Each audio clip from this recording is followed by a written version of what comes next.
Vairāk par mākoņu skaitļošanas priekšrocībām maziem un vidējiem uzņēmumiem es lūgšu pastāstīt Andris Proģi, Latelekom biznesa klientu daļas piedāvājuma vadības nodaļas vadītāju.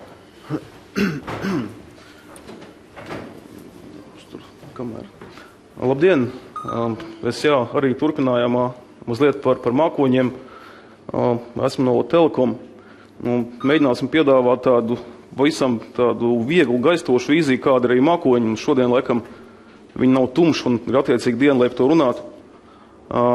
Un iejustos tāda kā mazā uzņēmēja, mazā vidējā uzņēmēja jādā.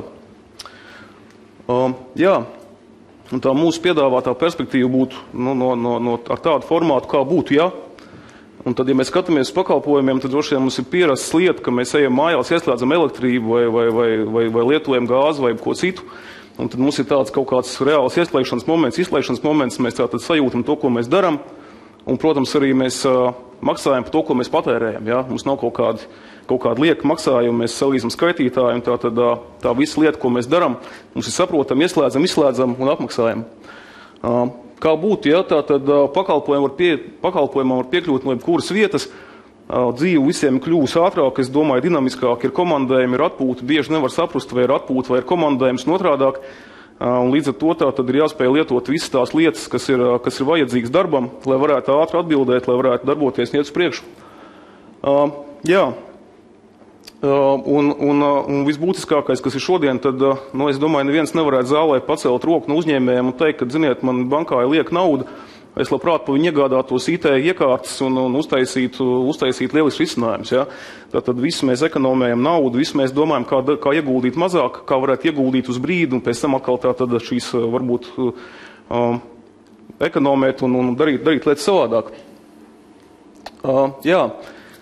Viena lieta, kas ir ļoti būtiska, kaut kādā mērā arī pieskārās Andrejs, kad mākoņu skaitļošana ļauj maziem uzņēmumiem izmantot lielo uzņēmumu risinājumus. Kādreiz liekas tā, ka mazs uzņēmējs domā, mēs šeit dzīvojam savādāk, tie lielie dzīvo savādāk bankās, globālie vispār pavisam savādāk skatās uz pasauli, bet viena lieta, laikam, kurai grūti būtu nepiekrist, ir tāda, ka jo organizācija lielāka, jo viņai sarežģītāka komunikācija, jo ir vairāk cilvēku, jo ir vajadzīgi vairāk risinājumu, kas ļauj mums darīt lietas efektīvāk, ātrāk, gudrāk un lai varbūt dzīvot rītā labāk. Ja vēl kādu laiku atpakaļ, sevišķi, es domāju, IT cilvēkiem bija patīkami vārdi, tad sākumā mēs instalēsim, pēc tam, kad mēs esam uzinstalējuši, tad mēs sāksim konfigurēt, un vēl kaut ko, un visbeidzot iestrāsies tas īstais brīdis, kad mēs sāksim administrēt, tad jūs lietosiet un mēs administrēsim. Tad ar šo pieeju, tātad mākoņu skaitļošanu mēs no tā kā vairāk izvairamies un pieejam vienkāršām lietām, ko lietotāju vārdu paroles, mēs sākam lietot, tas intuitīvi saprotam un darboties, un visi tādi gudri vārdi varbūt nav ikdienā nepieciešami.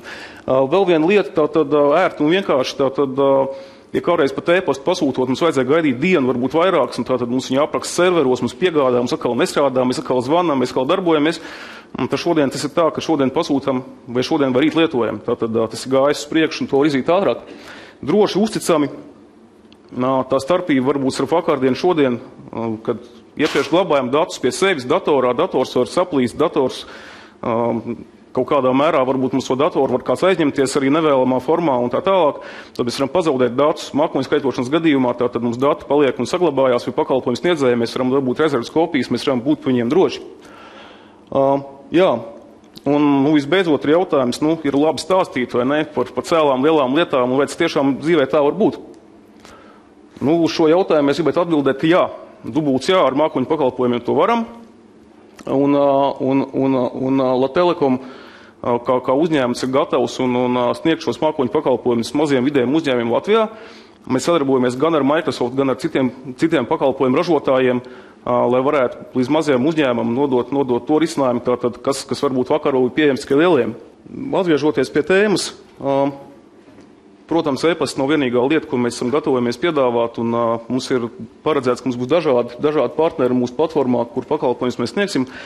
Un šeit ir maz tās pavisam ieskats, ko mēs tuvākā laikā grasamies darīt sadarbībā ar Microsoft kolēģiem, bet noteikti būs papildus citi produkti un tātad vēlākā laikā. Tas, ko es gribēju minēt, kāpēc varbūt ir jāapsver iespēja sadarboties ar Telekom, mēs nodrošināsim vietējo servisu, mēs nodrošināsim palīdzību migrācijā, kā bija minēts.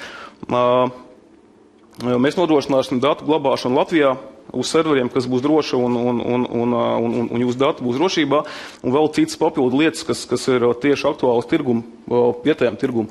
Par to arī domājot tīri runa bija par SharePoint sagatavējums. Tas nozīmē, ka mums būs sagatava kopums, kas būs paredzēts vietējiem tirgumu, viņš būs lokalizēts latviešu valodā, viņš būs salāgots pa nozarēm, ka mēs varēsim piedāvāt to, kas ir vajadzīgs tieši šeit. Un tā būs tā vērtības, domāju, ko arī Latvijas uzņēmējs varēs baudīt sadarbojoties ar Latelekom. Jā, šis būtu arī viss, ko es šodien esmu gatavs jums pastāstīt. Paldies!